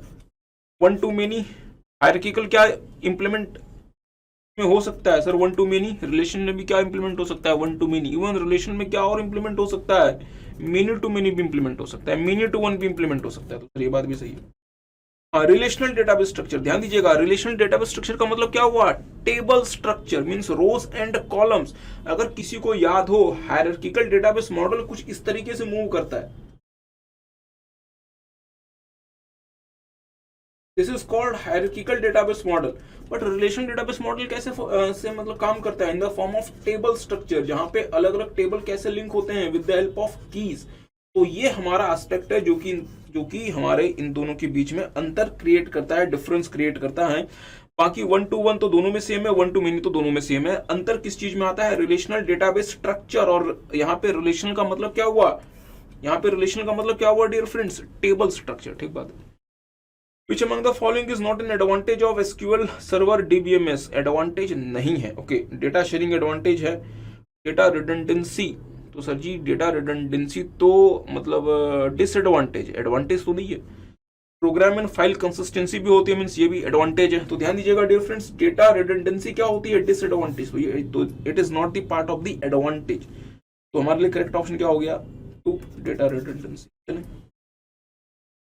to ensure that the communication between their private network and public network is secured, one of the steps taken by XYZ system are to install firewall. The installation of firewall is that dash type of control. तो ध्यान दीजिएगा, यहाँ पे इन्होंने एक अच्छी बात बताई है। इन्होंने कहा है कि लेट से हमारा सीए का ऑफिस है और सीए के ऑफिस में लेट से हमारे पास 3 कंप्यूटर लगे हुए हैं और ये तीनों कंप्यूटर आपस में कैसे कनेक्टेड होंगे sir ji, through the network, जिसको हम क्या नाम देंगे, लैन। ये हमारे लिए क्या बन गया, प्राइवेट नेटवर्क। बट क्या हमारा काम इससे चल जाएगा सिर्फ, नहीं। अगर हमें सीए का काम करना है तो हमें अपने आप को किससे कनेक्ट करना पड़ेगा, इंटरनेट से। इंटरनेट से इसे हम क्या नाम देते हैं, पब्लिक नेटवर्क। सर एक परेशानी है क्या, जैसे आपने इंटरनेट से अपने आप को कनेक्ट किया, इंटरनेट में कौन बैठे हैं सर, वायरसेस हैं, यहाँ पे मालवेयर्स हैं, हैकर्स हैं, क्रैकर्स हैं। तो वो सारे के सारे लोग कहाँ मूव करना चाहेंगे, आपके लैन की तरफ। आपके लैन की तरफ मींस आपके प्राइवेट नेटवर्क की तरफ। क्या हमें अपने आप को इससे बचाना पड़ेगा, हाँ सर। इसके लिए हम बहुत सारे टूल्स इस्तेमाल करते हैं। इन्होंने क्या इस्तेमाल किया हुआ है, फायरवॉल। तो फायरवॉल क्या करेगा, आने वाले ट्रैफिक को, जो हमारा इनबाउंड ट्रैफिक होगा, मींस वो ट्रैफिक जो कि इंटरनेट से हमारे लैन में आना चाहता है, उसको ये स्कैन करेगा और स्कैन करके जितना भी अनऑथराइज्ड ट्रैफिक होगा इसको ये उड़ा देगा, ताकि कोई भी एरर, कोई भी वायरस, कोई भी हैकर, कोई भी मालवेयर, स्पाईवेयर हमारे सिस्टम में एंटर ना हो पाए, thereby preventing any kind of the malicious code from entering in our system. तो डियर फ्रेंड्स, तो ये हमारे लिए क्या बन गया, फायरवॉल। तो फायरवॉल हमारे लिए क्या बन गया, प्रिवेंटिव कंट्रोल, जो कि प्रिवेंट करता है किसी भी प्रकार की अनऑथराइज चीजों को हमारे सिस्टम में एंटर करने से। So it is a kind of the preventive control. ये बात तो खैर आपने पढ़ी भी है ऑलरेडी, तो ये तो आसान था। चलिए फिर आगे बढ़ते हैं। तो देखेंगे टू इंश्योर, तुम्हारा करेक्ट ऑप्शन क्या हो गया, प्रिवेंटिव कंट्रोल। आगे आते हैं। XYZ system made its access privileges more stringent so to prevent unauthorized users gaining entry into secured area, and also minimum entry granted to users based on their job requirement. अच्छा, which of the following logical access control covers this aspect? तो एक बार मेरे साथ फिर से देखें। XYZ system made its access privilege more stringent so to prevent unauthorized users gaining entry into secured area. तो इसको हम क्या नाम देते हैं, किसी को याद है? इसको हम नाम देते हैं यूजर पासवर्ड मैनेजमेंट या फिर यूजर मैनेजमेंट। और दूसरा इन्होंने क्या किया, and minimum entry granted to user based on their job requirement. मतलब हमने अपने पास क्या लगा लिया, RBSE, role based access control. इसको हम नाम देते हैं यूजर प्रिविलेज मैनेजमेंट। और ये दोनों किसका पार्ट होते हैं, यूजर एक्सेस मैनेजमेंट का। आई होप किसी को समझ याद है। यार ऐसे एमसीक्यूज भी एग्जाम में आ सकते हैं, आप कुछ भी छोड़ के कृपया ना जाएं, जितना हो सके जहां तक हो सके कवर करके जाएं। तो मैं थोड़ा सा आपको थोड़ा सा रेफर करा देता हूं, हमारे क्लास नोट्स या इंस्टीट्यूट का स्टडी मटेरियल भी आप रेफर कर सकते हैं। तो देख लें difference type of logical access control. Logical access control हमारे पास कितने तरीके के हो सकते हैं? User access management, user responsibility, network access control, operating system access control, application and monitoring system access control and mobile computing control. तो अगर आप यूजर एक्सेस मैनेजमेंट में जाएंगे तो यहाँ पे है यूजर रजिस्ट्रेशन, जहाँ पे हम यूजर को रजिस्टर करते हैं, इनको पासवर्ड वगैरह इशू करते हैं और ये इंश्योर करते हैं कि कोई भी अनऑथराइज यूजर हमारे सिस्टम में एंटर ना कर सके, मीन्स यूजर रजिस्ट्रेशन। और बहुत इंपॉर्टेंट आरबीएससी, जहां पे हम ये इंश्योर करते हैं कि किसी यूजर को उसके रोल को फुलफिल करने के लिए जितनी मतलब राइट्स की रिक्वायरमेंट है, हम सिर्फ उतने राइट्स उसको एलोकेट करें। इसको हम क्या नाम देते हैं? RBSC, role based access control. तो ये क्या बन गया हमारे लिए? Privilege management. तो इसका मतलब ये हुआ कि अगर हम चाहते हैं कि अनऑथराइज यूजर हमारे सिस्टम में एंटर ना कर सके, तो हम क्या फॉलो कर रहे हैं? User registration. और अगर हम ये इंश्योर करते हैं कि यूजर को उनके रोल को फुलफिल करने के लिए जितने राइट्स की रिक्वायरमेंट है हम सिर्फ उतने ही राइट्स उनको दें, तो हम क्या यूज कर रहे हैं? Privileges management. और ये दोनों किसका पार्ट है? यूजर एक्सेस मैनेजमेंट का। आई होप आप इस बात को समझ पाए। तो देखेंगे मेरे साथ साथ एक बार फिर से देख लें। हमने कहा है कि so to prevent unauthorised users from gaining entry into the secured area. इसका मतलब हम क्या कर रहे हैं? User registration. और दूसरा, हम उनको उनके जॉब रिक्वायरमेंट के हिसाब से ही एक्सेस राइट देंगे, मींस आरबीएससी। तो इसको हम क्या नाम देते हैं? यूजर प्रिविलेज मैनेजमेंट या फिर प्रिविलेज मैनेजमेंट। और ये दोनों किसका पार्ट है? यूजर एक्सेस मैनेजमेंट का। Means the correct option is D. चलें, कहते हैं based on the risk assessment by the audit team, the management of XYZ systems decided to specify the exact path. जैसे आपने एग्जैक्ट पाथ सुना, आपको क्या याद आ जाना चाहिए? Enforced path. इसके बारे में हमने आपके साथ पहले भी बात की थी, तो आपका ज्यादा टाइम इसमें नहीं लगाते। एनक्रिप्शन नहीं, the correct option is enforced path. ये सब हमारे लिए कोई भी आंसर सही नहीं, तो मींस हमारे लिए करेक्ट ऑप्शन क्या हो गया? 2, एनफोर्स्ड पाथ। आगे आते हैं।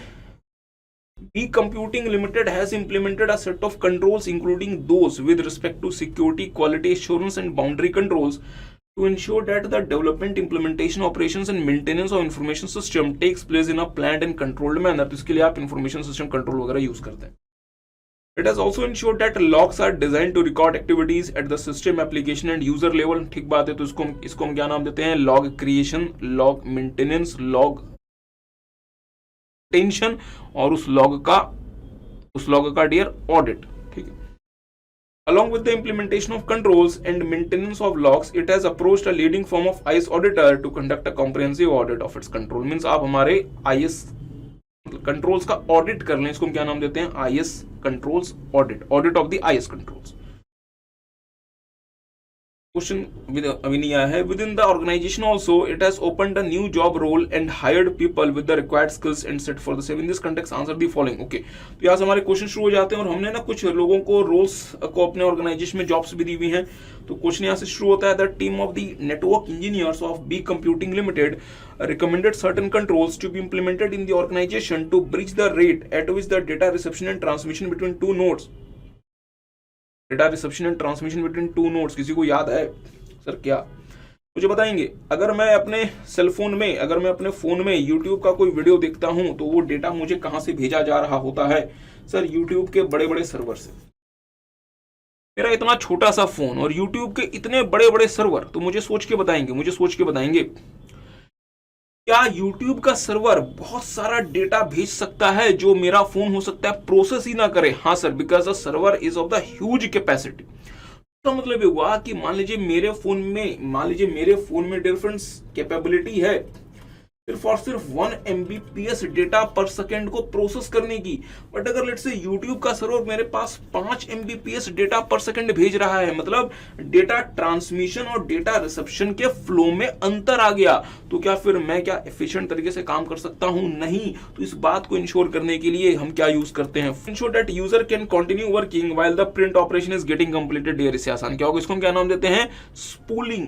स्पूफिंग नहीं, स्पूलिंग। तो अगर किसी को याद है तो ये आउटपुट कंट्रोल का पार्ट होता है। तो जल्दी से अगर ये फोटो अगर आप देखना चाहें तो देख लें, हमने आपके लिए फोटो भी यहाँ पे दी हुई है। देखेंगे बहुत बार क्या होता है डियर कि हम जिस स्पीड से काम कर रहे हैं हो सकता है उस स्पीड से प्रिंटर जो है वो प्रिंट ना करे, और इस चीज को इंश्योर करने के लिए कि ये दोनों चीजें सही से काम करें हम क्या यूज करते हैं? स्पूलिंग। और ये क्या होता है? एक प्रकार का आउटपुट कंट्रोल। चलें फिर ये तो आगे आते हैं, Being computing या फिर B computing has also opened up new job roles and hired persons with the required skill sets for the same as given below. Okay, अब डियर फ्रेंड्स, इतने सारे जॉब्स रिस्पॉन्सिबिलिटीज में अगर आपको 2-3 भी याद हैं तो आपका काम चल जाएगा। आपको सारे के सारे याद मतलब हो, इट इज नॉट रिक्वायर्ड। अगर आपको 2-3 पोजीशंस भी याद हैं आपका काम हो जाएगा। तो सबसे पहले देखेंगे मेरे साथ साथ, developing logical and physical design of data models. तो डियर फ्रेंड्स, जैसे आपने डेटा मॉडल सुना, मतलब कि हम क्या डेवलप कर रहे हैं, डेटा मॉडल के लिए लॉजिकल एंड फिजिकल डिजाइन। तो मुझे बताएंगे डेटा मॉडल्स के लिए सारे के सारे काम कौन करेगा, डेटाबेस आर्किटेक्ट। आई होप किसी को बात समझ आई। तो डेटाबेस से जुड़ा हुआ हमारे पास कौन सा पोजीशन या फिर पर्सन है, ऑपरेशन नहीं, सिक्योरिटी नहीं, डेटाबेस सी है एक, हेल्प डेस्क नहीं, सिस्टम नहीं। ओके, तो हमारे लिए करेक्ट ऑप्शन क्या होगा, 1 का सी। एक और देख लेते हैं, providing front line user support services. मुझे बताएंगे front line user support services कौन देता है, हेल्प डेस्क, जो कि इसी पर्पस के लिए क्रिएट किया जाता है कि यूजर को हम अकॉर्डिंगली सपोर्ट सर्विसेज दे सकें। तो हेल्प डेस्क हमारे लिए डी हो गया, 2 का डी। एक और देख लें, staffing of resources for upcoming projects. Upcoming projects हमारे सही तरीके से चलते रहे, इसके लिए हमें रिसोर्सेज वगैरह की रिक्वायरमेंट है। तो ये बात कौन इंश्योर करता है, ऑपरेशंस मैनेजमेंट, ऑपरेशंस मैनेजर। तो 3 का आंसर होना चाहिए ए। देख लेते हैं क्या इससे मिलता जुलता कोई ऑप्शन है क्या हमारे पास, 1 का सी। ओके, लास्ट में चैप्टर नंबर 5, चैप्टर नंबर 4 में डियर फ्रेंड्स कोई भी case based MCQ study material में ऐड नहीं किया गया है। तो कोई भी केस बेस्ड एमसीक्यू ऐड नहीं हुआ। बट हाँ, छोटी सी बात मैं बोलूंगा, इंस्टीट्यूट ने भी रिसेंटली एक बुक इशू की थी जिसमें इंस्टीट्यूट ने 25 केस बेस्ड एमसीक्यूज दिए हुए थे EIS में। हमने उसका 100% सॉल्यूशन वीडियो यूट्यूब पे अपलोड किया हुआ है आप सारे बच्चों के फायदे के लिए। तो कृपया उसको जरूर से देखें और अपने फ्रेंड्स के साथ भी शेयर किया करें कभी कभी। तो फिर स्टार्ट करते हैं चैप्टर नंबर 5 का सबसे पहला case based MCQ, illustration 5A1। Mister Soren कहते हैं, अकेले has recently been associated with the procurement and sale of drugs and narcotic substance, okay, without a license, which is illegal as per the Narcotic Drugs and a major part of the sales proceeds amounting to 65 lakh रुपए was collected and routed through various bank accounts held in SNFC Bank, which was subsequently advanced to various bogus companies, and a series of transactions were initiated to make the money appear to have been obtained from legal legitimate sources. Okay. यहाँ पे क्या हो रहा है, यहाँ पे ये हो रहा है कि हमारे कि मतलब 65 लाख रुपए जो हैं वो इलीगल ड्रग्स के कारोबार से ऑब्टेन किया गया। तो सर जी ऑब्टेन कैसे किया गया होगा, कैश में, और इसके बाद इस पैसे को बैंक में प्लेस कर दिया गया और इस पैसे को के ऑडिट ट्रेल को हटाने के लिए, गायब करने के लिए इस अमाउंट को बार बार अलग अलग बैंक अकाउंट से राउट किया गया और फाइनली बोगस कंपनीज को लोन में के फॉर्म में से एडवांस कर दिया गया। मतलब हम क्या कर रहे हैं, इसकी लेयरिंग कर रहे हैं ताकि जो ईडी है वो आसानी से इस पैसे तक नहीं पहुंच सके। ठीक बात है। तो हमने सबसे पहले क्या किया होगा, जो हमारे पास कैश पड़ा था, जो हमने इलीगल ड्रग्स के कारोबार से कमाया, हमने उसको सबसे पहले बैंक में प्लेस किया। तो इसको आप क्या नाम देते हैं, सबसे पहले placement.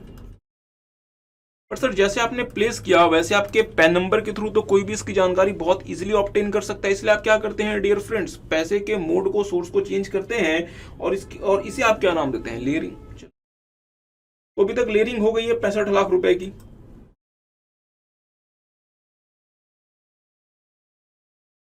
These activities were carried out with the assistance of one of the employees of SNFC Bank, okay, who intentionally altered few computer source code so that no record for major transactions that took place could be formed in the database. This is very important to understand.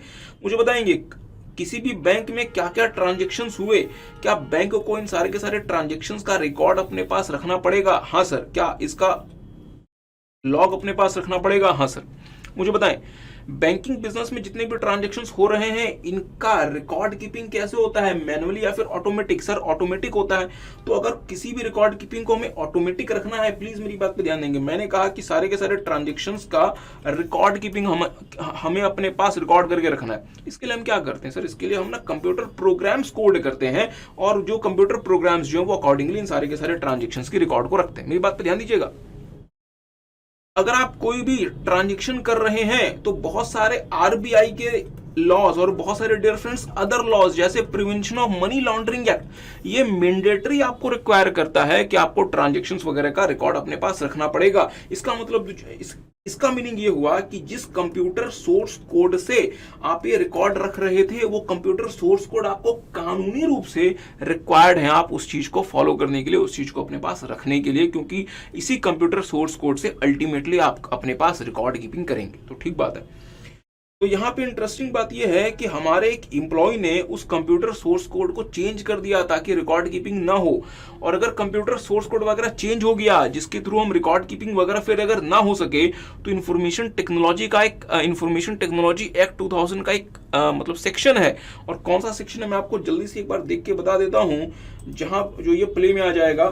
Section 43 नहीं है, penalty for compensation ये नहीं है, हाँ tampering with computer source code documents. ध्यान दीजिएगा section number 65 क्या कहता है, if any person conceals, destroys और ऑल्टर्स और causes other for the same any computer source code used for any computer system और computer network, if such source code is required to be kept under any law shall be punishable with. तो इसमें 3 साल तक की jail और 2 लाख रुपए तक की फाइन हो सकती है एज पर सेक्शन 65। तो मुझे सोच के बताएंगे यहाँ पे जो हमारे एम्प्लॉय ने किया वो कहाँ पे फंस जाएंगे, सेक्शन नंबर 65 में इंफॉर्मेशन टेक्नोलॉजी एक्ट के। ठीक बात चले।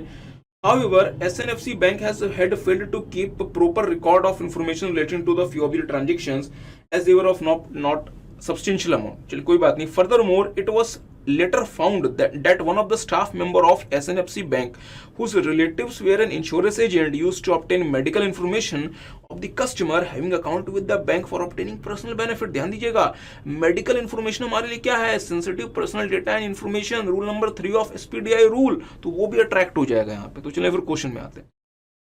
In this context, answer the following: which amongst the following activities carried out by Mr. Soren could be considered as an offense of money laundering? Okay. कहते हैं money laundering कौन सी activity होती है, मुझे बताएं सारे बच्चे सोच के होते हैं मनी लॉन्ड्रिंग होता क्या सर। होता सिंपल सी बात है, आपने उगाही वगैरह कर ली, डॉन वगैरह है आप, फिरौती वगैरह आपने मतलब ऑब्टेन कर ली। सर कैसी कैसी बातें कर, मतलब ये हुआ कि आपने इलीगल सोर्सेस से आपने कैश ऑब्टेन कर लिया। तो सर कैश हमारे पास पड़ा है बट क्या मैं इस कैश को लेके प्रॉपर्टी खरीद सकता हूं? नहीं सर, मुझे एक up to a certain amount मुझे बैंक के थ्रू पे करना पड़ेगा। मींस मैं कुछ भी कर लूं आज, आफ्टर अ सर्टेन अमाउंट मुझे बैंकिंग ट्रांजैक्शन करना ही पड़ेगा।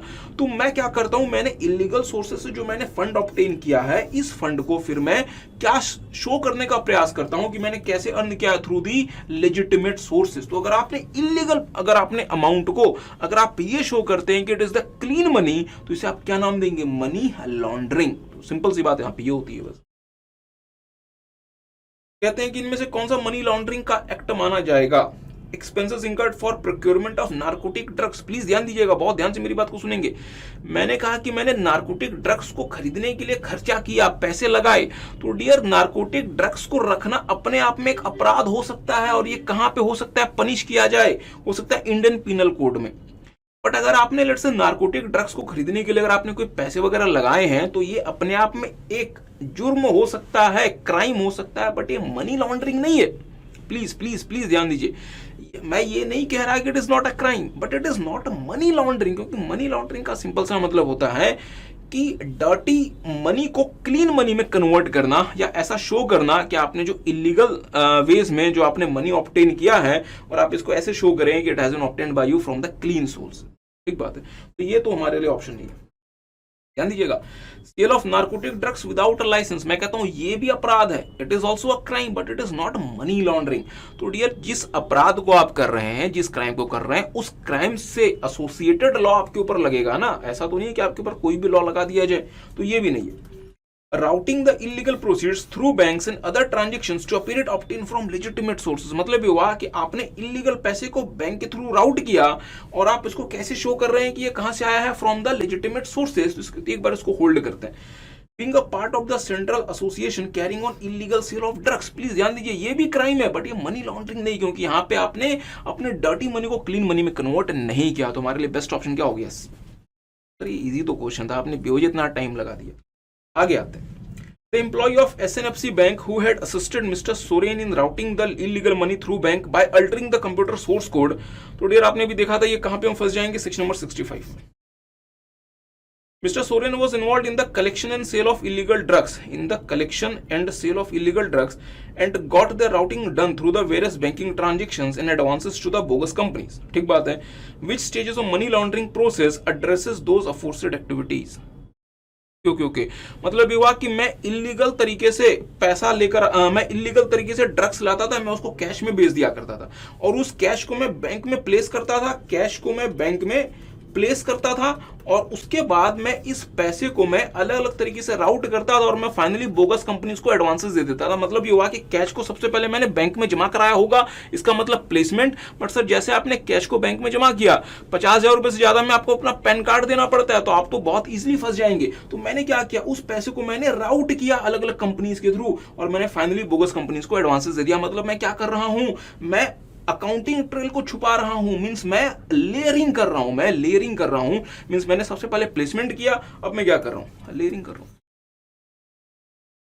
इंटीग्रेशन कब होता, जब इस पैसे को मैं अपने साथ इंटीग्रेट कर लेता, फाइनेंशियल सिस्टम में लेकर आ जाता, जो फिलहाल यहां पे नहीं हुआ. लेयरिंग एंड इंटीग्रेशन भी नहीं, सबसे पहले प्लेसमेंट हुआ था फिर लेयरिंग. तुम्हारा करेक्ट ऑप्शन क्या हो गया, सी. Okay. SNFC Bank failed to maintain record of information relating to banking transactions carried out by Mr. Soren, as many of the transaction amount was not substantial. Please ध्यान दीजिएगा, मुझे बताएंगे dear. Prevention of money laundering act कहता है कि आपको record keeping अपने पास करनी पड़ेगी और अगर SNFC बैंक ऐसा नहीं करता तो इसने क्या किया, एक लॉ का कंप्लायंस नहीं किया. ठीक बात है. Also, the privacy regarding the details of medical history of its customers were breached. Very important. क्या आपने अपने पास जो अपने क्लाइंट का सेंसिटिव पर्सनल डेटा और इंफॉर्मेशन रखा था वो चोरी हो गया. चलें. Which kind of risk would SNFC Bank be exposed to if it had to face legal penalties as it had failed to act in accordance with the Prevention of Money Laundering Act? Sir अगर आपने यहाँ पे यहाँ पे दो options दिए गए हैं, तो यहाँ पे दो इश्यूज क्या क्या है. पहला ये है कि prevention of money laundering act ने मुझे कहा था कि आपको सारे के सारे ट्रांजैक्शन का रिकॉर्ड अपने पास रखना है. मैंने वो नहीं किया, तो मैंने क्या नहीं किया, मैंने एक लॉ का कंप्लायंस नहीं किया, तो इसकी वजह से मुझे क्या फेस करना पड़ेगा, कंप्लायंस रिस्क. और अगला क्या हो रहा है कि मेरे पास जो सर्वर्स वगैरह लगे हुए हैं उसको अगर इतनी इजीली ब्रीच किया जाता है तो ये क्या शो करता है कि मेरे पास क्या है, information security risk. I you guys getting? अगर मेरे सर्वर्स को इतने इजीली ब्रीच कर लिया जाए कि कोई भी व्यक्ति आए और हमारे क्लाइंट का मेडिकल रिकॉर्ड हो सकता है कि मतलब कॉपी करके ले जाए, तो ये क्या शो करता है कि हमारे पास क्या है, इंफॉर्मेशन सिक्योरिटी रिस्क है. तो हमारे लिए करेक्ट ऑप्शन क्या हो गया, पर हमने रिकॉर्ड कीपिंग नहीं की, कंप्लायंस रिस्क, और मेडिकल रिकॉर्ड को चोरी कर लिया गया, information security risk. Legal risk and compliance risk तो सेम जैसा ही होता है, तो ये तो बेकार है. Compliance and information security risk हमारे लिए करेक्ट ऑप्शन हो गया, इंफॉर्मेशन सिक्योरिटी पीपल नहीं. तो the correct option is compliance and information security. आगे आते हैं. GNI bank is one of the age old conventional banks which offers an array of banking. मतलब काफी सारे हम जो है वो बैंकिंग सर्विसेज ऑफर आपको करते हैं, जैसे ETF, collection, clearing, letter of credit, guarantee, etc. to its customers. चलें. To provide latest functionalities and to improve the overall efficiency with respect to banking services, it has recently implemented a core banking solution. It has also put in place the necessary controls to safeguard its business from being exploited to probable IT risk. मतलब ये हुआ कि हमने अपने यहाँ CBS लगवाया और CBS के बाद हमें किसी भी प्रकार का IT इशू ना फेस करना पड़े, तो हमने अपने पास बहुत सारे क्या लगवा लिए डियर फ्रेंड्स, कंट्रोल्स लगवा लिए. ठीक है. Mister Mr. Doshi, a senior software developer having a saving bank account with GNI Bank has requested for internet banking facility. अच्छा. तो हमारे एक बैंक अकाउंट होल्डर हैं, उन्होंने हमसे इंटरनेट बैंकिंग फैसिलिटी की रिक्वायरमेंट की. चलें. और आपको पता है जैसे मैं CBS अपने पास इंप्लीमेंट कर देता हूं, मैं अपने क्लाइंट को इंटरनेट बैंकिंग फैसिलिटी दे सकता हूं. तो सर आप ये कहना चाहते हैं कि CBS के पहले आप इंटरनेट बैंकिंग फैसिलिटी नहीं दे सकते? हाँ, CBS के पहले मैं इंटरनेट बैंकिंग फैसिलिटी नहीं दे सकता. और किसी को याद हो तो CBS में डियर फ्रेंड्स इंटरनेट बैंकिंग का एक स्पेसिफिक क्या होता है, मॉड्यूल भी होता है. He has also applied and produced all the necessary documents for availing a housing loan from the said bank. Okay, तो हमें हाउसिंग लोन भी चाहिए आपसे. Though the procedure followed for sanctioning housing loan are quite stringent, GNI Bank offers floating interest rate on its loan and offers comparatively higher interest rate on its fixed deposits compared to the other banks in the state also. इसका मतलब ये हुआ कि housing loan में हम आपसे क्या charge करते हैं, फ्लोटिंग इंटरेस्ट रेट, और हम आपको एफडी वगैरह में ज्यादा इंटरेस्ट रेट पे करते हैं compare to the other banks. चले, बहुत अच्छी बात है। In this context, answer the following. Okay, given below are the features of core banking solutions recently implemented by GNI Bank that proves advantageous to both the bank and its customers. चलें, which among the following advantage would relate the most to Mr. Doshi, who has recently availed a housing loan in terms of easy and effortless internet banking? Okay, this is very good question dear, बहुत अच्छा question है ये, और I hope किसी को ये question समझ आया। क्वेश्चन ये कहता है कि हमने अपने यहाँ सीबीएस लगवा लिया, तो सर सीबीएस का एडवांटेज बैंक को भी होता है और बैंक के कस्टमर्स को भी होता है। Would you agree? क्वेश्चन ये कहता है कि हमारे कस्टमर मिस्टर दोषी, अब आई होप मैं इनका प्रोनाउंसिएशन सही कर रहा हूं, इन्होंने इंटरनेट बैंकिंग फैसिलिटी ली क्योंकि ये हाउसिंग लोन वगैरह जो है इनको इसके बारे में जानकारी वगैरह चाहिए थी। मुझे एक बात डियर फ्रेंड सोच के बताएंगे, अगर लेट्स मैंने किसी बैंक से कोई लोन वगैरह की, अगर किसी बैंक से कोई लोन वगैरह चाहिए तो बार बार मुझे वो बैंक जाना पड़ेगा अलग अलग प्रकार की इंफॉर्मेशन के लिए, जैसे इंटरेस्ट रेट क्या है, ईएमआई का अमाउंट क्या बनेगा, नेक्स्ट ईएमआई मेरी कब ड्यू है, वगैरह वगैरह। बट अगर ये सब कुछ सीबीएस के थ्रू होगा तो इसका फायदा ये रहेगा कि जो बैंक है वो सीबीएस में एक बार में फिक्स कर देगा कि आपकी मंथली ईएमआई क्या होगी, और वो आपके अकाउंट से ऑटोमेटिकली आपके अकाउंट से बैंक अकाउंट में चली जाएगी। प्लीज ध्यान दीजिएगा, मैंने कहा कि अगर let's say bank CBS follow नहीं करता, अगर बैंक के पास सीबीएस नहीं है तो हर महीने की ईएमआई मुझे फिजिकली बैंक में लेके जानी पड़ेगी, मुझे फिजिकली बैंक में वो पैसे जमा करने पड़ेंगे। बट अगर बैंक के पास सीबीएस है तो मैं क्या करूंगा, मैं अपने बैंक अकाउंट को बैंक से लिंक कर दूंगा और जो भी ईएमआई वगैरह महीने की बनेगी वो ऑटोमेटिकली बैंक का सीबीएस मेरे अकाउंट से डिडक्ट करके बैंक के पास भेज देगा। किसी को बात समझ आई? तो सर सीबीएस को ये जानकारी मतलब सीबीएस के पास ये इंफॉर्मेशन कहां से आई? क्योंकि जब हम लोन ले रहे थे तो लोन लेने के बाद हमारे लोन जब हमने ले लिया, बैंक में क्या क्रिएट हो जाता है, कस्टमर लोन मास्टर, और उसमें क्या लिखा होगा हमारी पर मंथ हमारी ईएमआई कितनी है, और आपने अपने सीबीएस में फिक्स कर दिया कि हमारे क्लाइंट की लेट्स से 17,000 रुपीज की पर मंथ की ईएमआई जो है वो उनके अकाउंट से काट के बैंक के पास भेज देना। तो इसको आप क्या नाम देते हैं, स्टैंडिंग इंस्ट्रक्शंस, जो कि आप सीबीएस को प्रोवाइड कर देते हैं, और सीबीएस जो है वो अकॉर्डिंगली बिना किसी ह्यूमन एफर्ट के ये सब कुछ ऑटोमेटिकली परफॉर्म करता रहता है। बट सर अगर ऐसा नहीं होता तो फिर हमारे क्लाइंट को फिजिकली बैंक आना पड़ता, हमें हो सकता है कि चेक बना के फिर हमें ये ईएमआई उनको पे करनी पड़ती। Are you guys getting? But CBS के बाद ये सब कुछ ऑटोमेटिकली हो जाएगा due to CBS.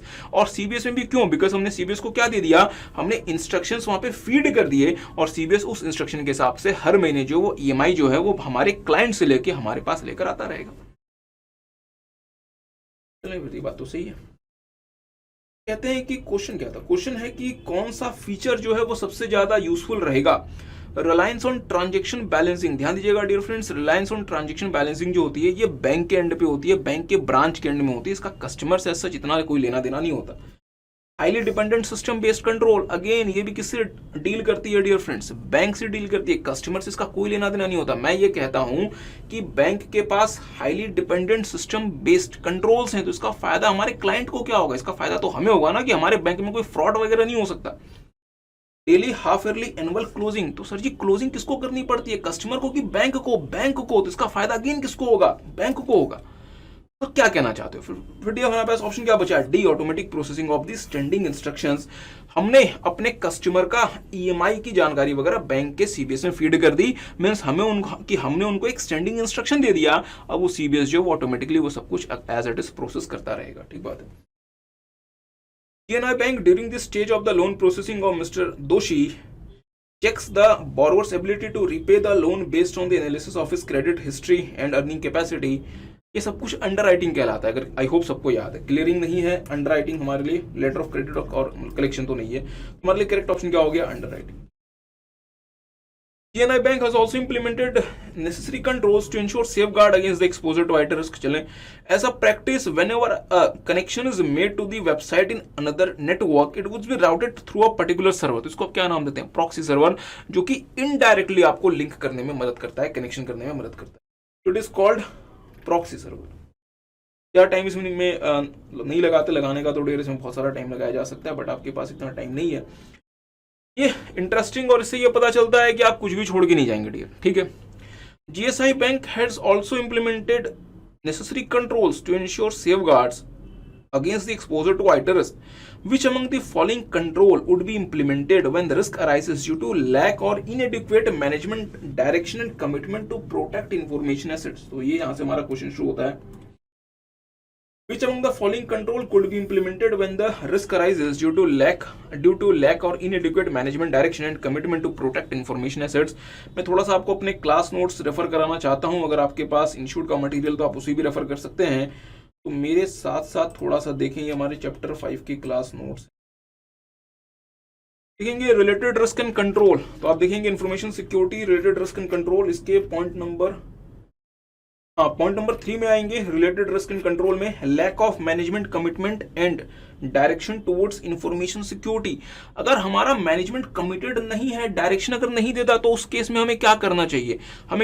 There should be proper information security policy. की सर जी एक प्रॉपर इंफॉर्मेशन सिक्योरिटी पॉलिसी बनाओ, established and management should ensure compliance with the policy. मतलब ये हुआ कि अगर हमारा टॉप मैनेजमेंट अगर कमिटेड नहीं है, इंटरेस्ट नहीं शो करता, कमिटमेंट नहीं शो करता, तो हमें 2 काम करने पड़ेंगे.